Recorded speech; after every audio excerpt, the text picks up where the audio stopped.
Olá pessoal, esta é a nossa primeira aula do Direito Constitucional, a nossa primeira abordagem para o concurso de técnico do Tribunal Superior do Trabalho.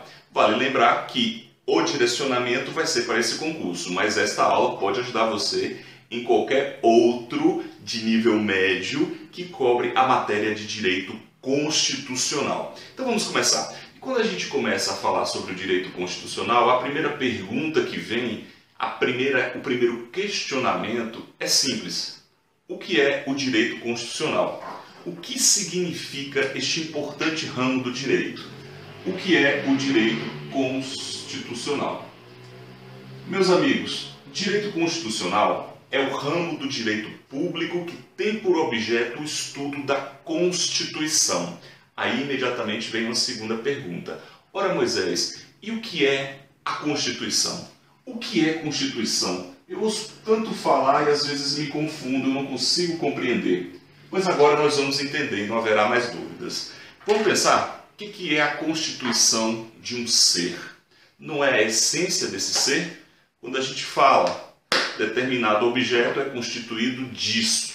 Nós não estamos tratando daquilo que está por dentro deste objeto, daquilo que lhe é entranhado, daquilo que faz parte das suas formações interiores e se interrelacionam. É a mesma coisa a Constituição, meus amigos. A Constituição é o conjunto de normas que trata da estrutura de um Estado, que cuida da organização e do funcionamento dos órgãos desse Estado. E também, reparem, Constituição é a norma que traz os direitos e garantias fundamentais. Vocês percebem que a Constituição, então, ela trata da essência. E que nesta essência eu tenho a estrutura, eu tenho o estabelecimento das competências. E eu tenho também de ter nessa estrutura a definição de direitos e garantias fundamentais. E pensem comigo, quando eu tenho um texto constitucional, uma norma constitucional que traz direitos e garantias fundamentais, essa norma constitucional ela está estabelecendo um limite.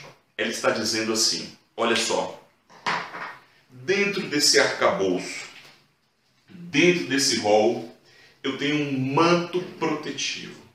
Aqui o Estado não pode intervir e destruir.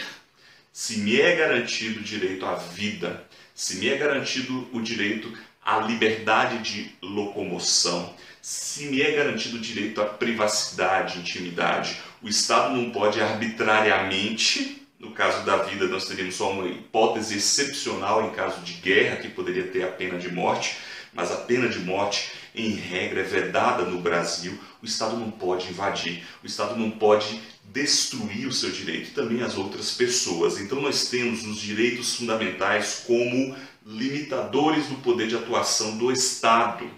Sempre foi assim, pessoal? Não. Nós tivemos na história o Estado absolutista, o Estado que não conhecia limites e, em reação a esse Estado, por meio de uma conquista e todo um contexto cultural, sociológico, econômico, filosófico, nós temos o movimento do constitucionalismo. E o constitucionalismo vem justamente dizer isso. É preciso limitar a atuação do Estado, é preciso que haja limites, é preciso que sejam garantidos os direitos fundamentais. Então a Constituição tem esse rol, nós temos a estrutura, os órgãos, as atribuições, o funcionamento desse Estado e também os direitos e garantias fundamentais das pessoas. Beleza? Então o direito constitucional vai estudar tudo isso. Então vamos lá. Quando nós abrimos a Constituição da República Federativa do Brasil, nós vamos ver que logo aparece o preâmbulo. O preâmbulo consta lá, nós, representantes do povo brasileiro, sob a proteção de Deus, vimos elaborar a presente Constituição com base nisso, naquilo outro.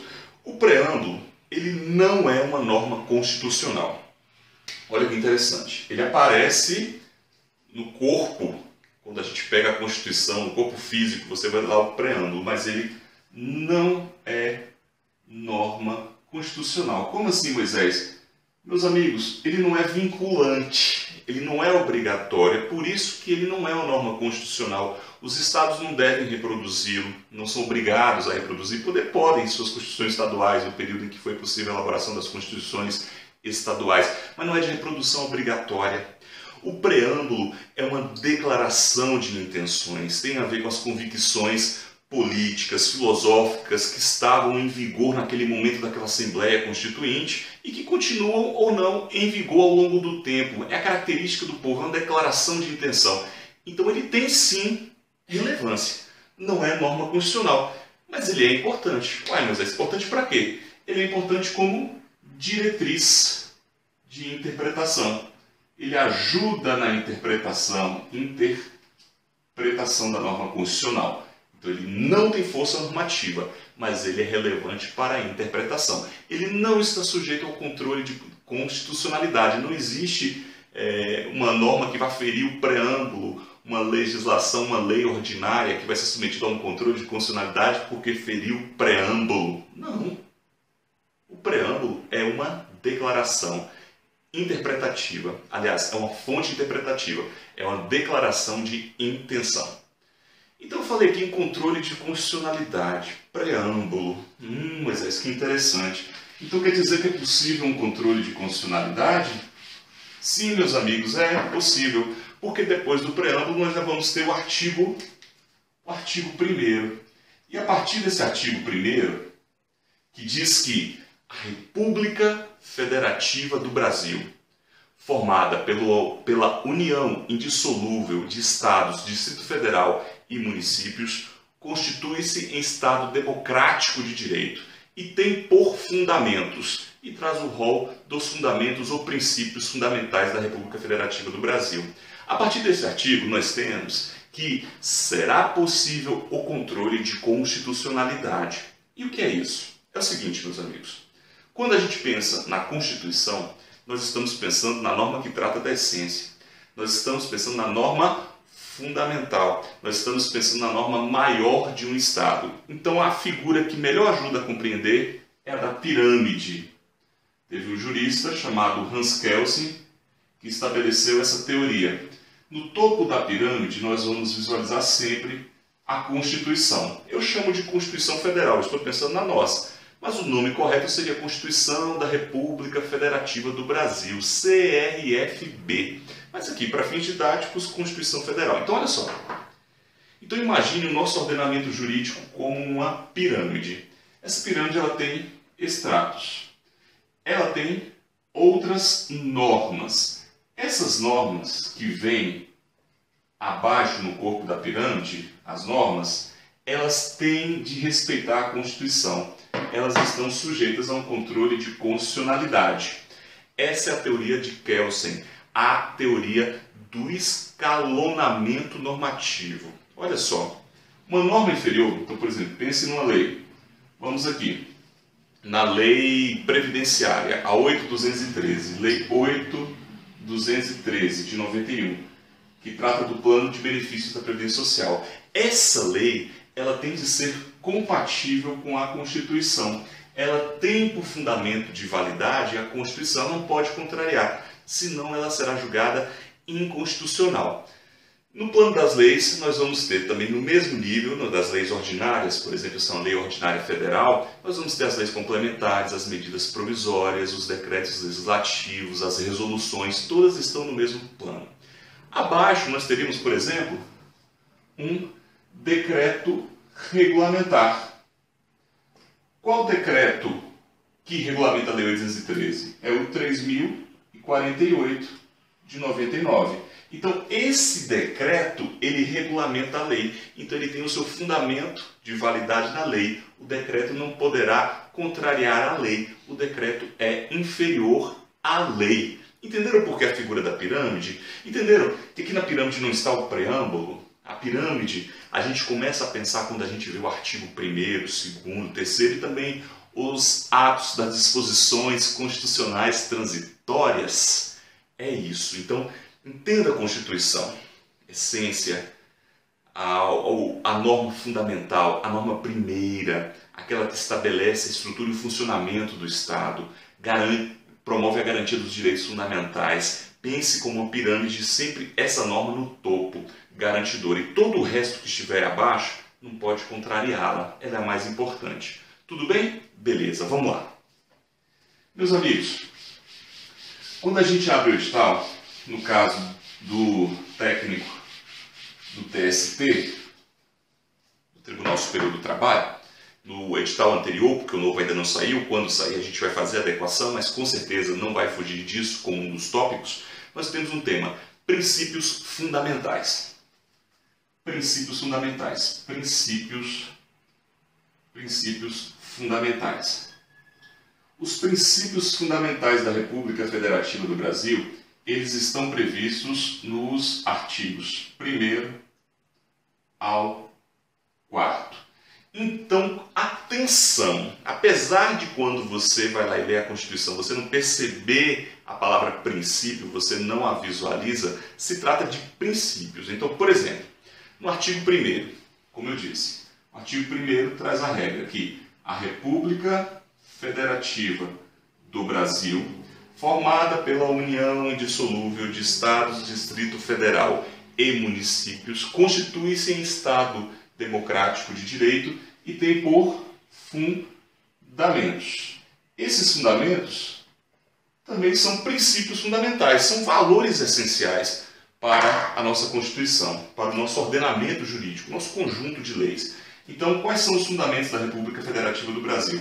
Nós temos a soberania, nós temos a cidadania, nós temos a dignidade da pessoa humana, grave esse, e nós temos os valores sociais do trabalho e da livre iniciativa, e nós temos o pluralismo político.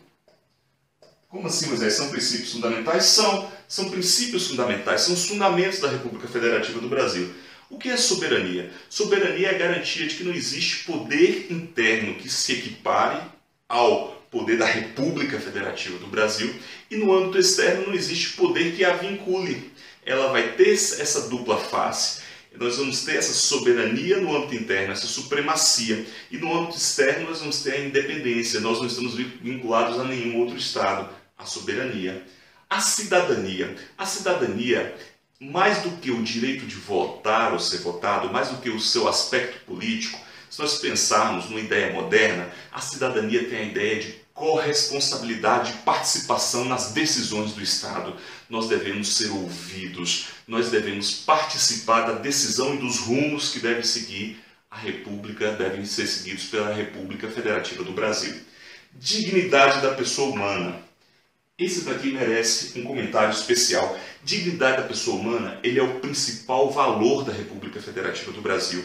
Ele é um valor fundante. Dele se irradiam diversas consequências. É por causa da dignidade da pessoa humana, meus amigos, que ninguém pode ser obrigado a fazer um exame de DNA compulsoriamente. Não pode. Foi por causa do princípio da dignidade humana que o Supremo Tribunal Federal reconheceu a união afetiva como entidade familiar. Então, o princípio da dignidade da pessoa humana ele influencia todo o ordenamento jurídico. É o que a gente chama de valor fundante. Gravem ele. Valor social do trabalho da livre iniciativa. Isso demonstra que a nossa República ela valoriza o caráter social do trabalho como realização, como promoção e integração no mercado de trabalho, mas ela também valoriza a livre iniciativa, que é o capitalismo, que é a possibilidade das pessoas terem de buscarem os seus rumos por meio de atividades empresariais e econômicas, por exemplo. E o pluralismo político. Pluralismo político é a garantia que as diferentes vertentes filosóficas e políticas serão respeitadas. Você tem de ser respeitado. Você pode estar ligado a um partido que seja diferente de outro partido maior. É garantida a sua liberdade de pensamento político no aspecto amplo. É o pluralismo político. Porém, o pluralismo político não autoriza o discurso de ódio. Nós não poderíamos, a nossa república não permite, por exemplo, a fundação de um partido neonazista. Não pode. O pluralismo político é garantia das diferentes vertentes filosóficas e políticas, mas não autoriza que haja discurso de ódio. Meus amigos, essa é a primeira aula, o que é Constituição e Princípios Fundamentais. Um grande abraço e até a próxima.